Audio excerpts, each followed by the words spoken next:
Sir ಜೊತೆ act ಮಾಡಿದ್ದಾರೆ ಇವಾಗ? ಇಲ್ಲ, ದರ್ಶನ್ ಸರ್ ಜೊತೆ ಮಾಡಲಿಲ್ಲ. ಕೆಲವೊಂದು ಹಿಂದೆ 2 ಸಿನಿಮಾಗಳಲ್ಲಿ ಮಾಡಬೇಕಾಗಿತ್ತು. ಬಟ್ ಅದೇ ಡೇಟ್ಸ್ ಏನೋ ಮ್ಯಾಚ್ ಆಗಿಲ್ಲ ಅಂತನೋ ಮಾಡಲಿಕ್ಕಾಗಿಲ್ಲ.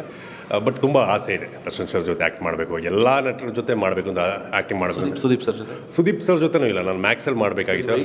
ಹೌದು, ಮ್ಯಾಕ್ಸಿನ ಮೊದಲು ಮಾಡಬೇಕಾಗಿತ್ತು, ಅದು ಡೇಟ್ಸ್ ಮಿಸ್ ಆಯಿತು. ಶಿವಣ್ಣ ಸರ್ ಜೊತೆ ಬ್ಯಾಕ್ ಟು ಬ್ಯಾಕ್ 4-5 ಚಿತ್ರ ಮಾಡಿದೆ. ಪುನೀತ್ ರಾಜ್ಕುಮಾರ್ ಸರ್ ಜೊತೆ ಅವ್ರದ್ದು ಕೊನೆ ಚಿತ್ರ ಜೇಮ್ಸಲ್ಲಿ ಒಂದು ಮೇಜರ್ ವಿಲನ್ ಮಾಡಿದೆ. ಅದೇ ಎಲ್ಲ ನಟರ ಜೊತೆ ಕೆಲಸ ಮಾಡಬೇಕು ಅಂತ ಆಸೆ ಇದೆ. ನೋಡೋಣ ಸರ್, ದೇವರು.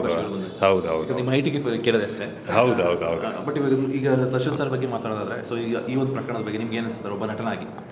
ಸರ್, ಒಬ್ಬ ನಟನಾಗಿ, ಒಬ್ಬ ಆಡಿಯನ್ಸ್ ಆಗಿ ಹೇಳೋದಾದರೆ ದರ್ಶನ್ ಸರ್ಗೆ ತುಂಬಾ ದೊಡ್ಡ ಫ್ಯಾನ್ ಬೇಸ್ ಇದೆ. ಅದೇ ಥರ ಫ್ಯಾನ್ ಬೇಸ್ ಸಿಗಬೇಕು ಅಂತಲೇ ಎಲ್ಲರೂ ಸ್ಟ್ರಗಲ್ ಮಾಡ್ತಿರ್ತಾರೆ ಚಿತ್ರರಂಗದಲ್ಲಿ.